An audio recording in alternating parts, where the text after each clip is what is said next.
So my name is Nohemy Revilla and I work for San Francisco Public Utilities Commission as an associate engineer.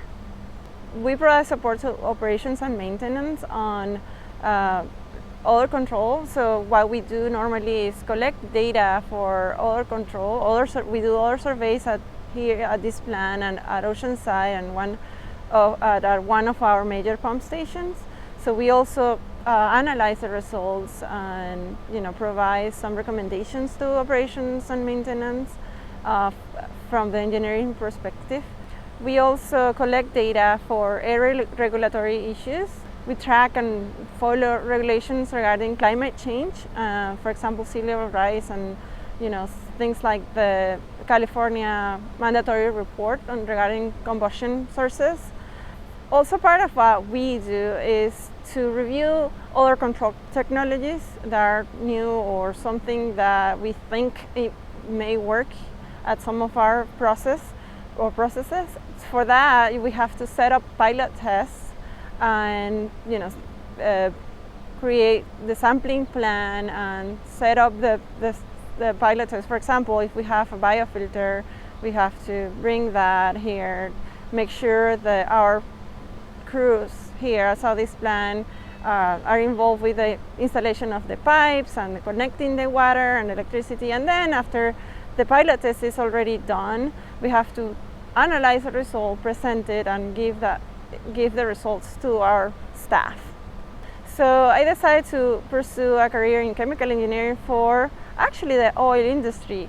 But while I was in college, I took an elective about solid waste, and I became very interested in the environmental engineering field.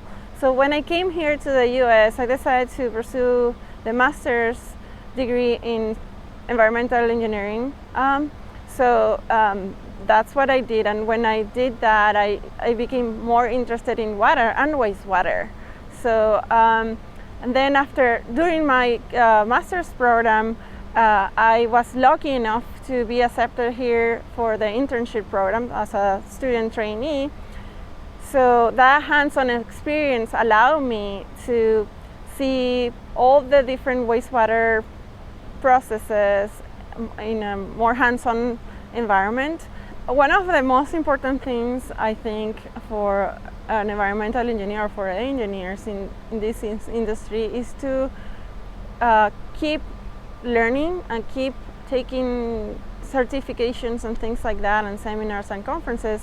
So for us here at San Francisco PUC, for you to be able to grow, and it's very important that you take the engineering training exam, the EIT, and then after that, to be able to progress even further, you have to take the national professional engineer exam and the seismic exam, so to get your professional PE license, a professional engineering license.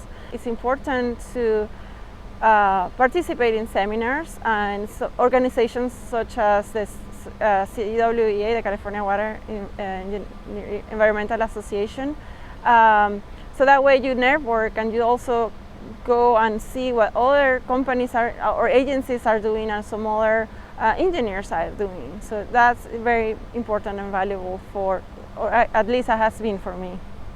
One of the things that I like the most about this job is to be able to set up pilot tests. It's very rewarding when you can, you start with an idea or looking at a technology and then setting it up at one location, thinking about, that particular process will help your agency or a particular process. Then conducting and organizing and getting the data and then presenting that to the staff. I think that is very rewarding. You make sure that you learn from people, make sure that you participate in seminars and conferences and keep reading technical journals and things like that and papers. Learning from people also is very important because you have to be open-minded and know that people have very different personalities. So I think that's also that you have to understand and learn in this industry, because you have to work with many different types of people, and I think it applies to any job, to tell you the truth.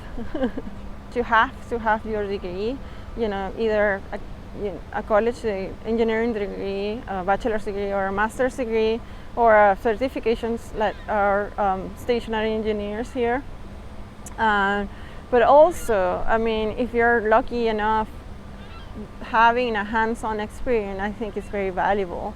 It gives you the tools to see the world firsthand and kind of tie together what you learn from the books or in school, but in real life.